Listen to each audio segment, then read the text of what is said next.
Kedelapan orang preman ini diamankan di kawasan Jalan AP Petarani, Kecamatan Panakukang, Kota Makassar.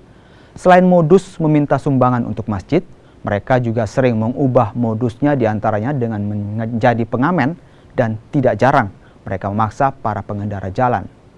Kedelapan preman ini kemudian dibawa ke Polrestabes Makassar untuk didata dan diberi pembinaan.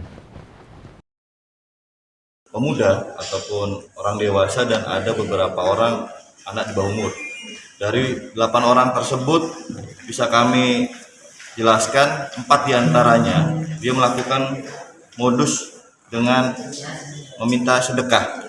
Namun dari hasil sedekah ataupun sumbangan dari para pengguna jalan di sekitaran flyover tersebut dia gunakan untuk dirinya sendiri. Ada 1 orang memang yang mengaku untuk kepentingan ataupun disedekahkan masjid, namun kami sedang dalami apakah betul atau tidak. Itu